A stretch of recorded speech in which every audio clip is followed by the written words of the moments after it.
ನಾನು ಭೂಮಿ. ಇಡೀ ರೈತಾಪಿ ವರ್ಗವೇ ನನ್ನ ಮಕ್ಕಳು. ಕೆಲವು ವರ್ಷಗಳ ಹಿಂದೆ ನನ್ನ ಮಕ್ಕಳು ನನ್ನನ್ನು ರಾಣಿಯ ಹಾಗೆ ನೋಡಿಕೊಳ್ಳುತ್ತಿದ್ರು. ಗೋಹುಗಳಿಂದ ಉಳುಮೆ ಮಾಡುತ್ತಾ ತಿಪ್ಪೆ ಗೊಬ್ಬರಗಳನ್ನ ಕೊಡುತ್ತಿದ್ರು.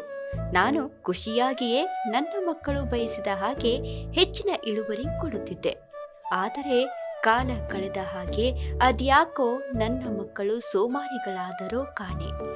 ಬಿತ್ತಲು, ಉಳಲು, ಕೊನೆಗೆ ಕಟಾವು ಮಾಡಲು ಸಹ ಇವರಿಗೆ ಯಂತ್ರೋಪಕರಣಗಳೇ ಬೇಕು. ನನ್ನ ಮೇಲೆ ಯಂತ್ರಗಳನ್ನು ಓಡಿಸಿ ಉಸಿರಾಡಲು ಬಾರದಂತೆ ಮಾಡಿದ್ದಾರೆ. ಆದರೂ ಸಹ ನನ್ನ ಮಕ್ಕಳನ್ನು ನಾನು ಕೈ ಬಿಡಲು ಸಾಧ್ಯವೇ? ಕಷ್ಟಪಟ್ಟು ಫಸಲನ್ನು ಕೊಡುತ್ತಿದ್ದೆ. ಆದರೆ ಈಗ ನನ್ನ ಮಕ್ಕಳು ಅದ್ಯಾವ ಮಾಯಾಜಾಲಕ್ಕೆ ಸಿಲುಕಿದ್ದಾರೋ ಕಾಣೆ. ಹೆಚ್ಚಿನ ಇಳುವರಿ ಪಡೆಯಬೇಕೆಂಬ ದುರಾಸೆಗೆ ಸಿಲುಕಿ ಅತಿಯಾದ ರಾಸಾಯನಿಕ ಗೊಬ್ಬರಗಳನ್ನು ತಂದು ನನ್ನ ಮೇಲೆ ಸುರಿಯುತ್ತಿದ್ದಾರೆ. ಮೊದಲೇ ಉಸಿರಾಡಲು ಕಷ್ಟಪಡುತ್ತಿದ್ದ ನನಗೆ ಉಸಿರು ನಿಲ್ಲಿಸುವ ಕೆಲಸ ಮಾಡುತ್ತಿದ್ದಾರೆ.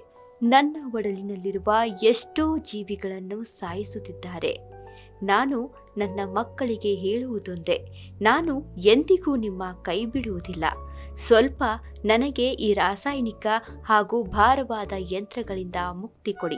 ಹೆಚ್ಚಿನ ಇಳುವರಿ ಕೊಟ್ಟು ನಿಮ್ಮ ಜೀವನ ಹಸನು ಮಾಡುತ್ತೇನೆ. ಇಂತಿ ನಿಮ್ಮ ಭೂತಾಯಿ. ಕೃಷಿ ಪದ್ಧತಿ ಬದಲಾಗಲಿ, ಮಣ್ಣು ಜೀವಂತವಾಗಲಿ. ಎಲ್ಲ ರೈತಾಪಿ ವರ್ಗಕ್ಕೂ ವಿಶ್ವ ಮಣ್ಣಿನ ದಿನಾಚರಣೆ ಶುಭಾಶಯಗಳು.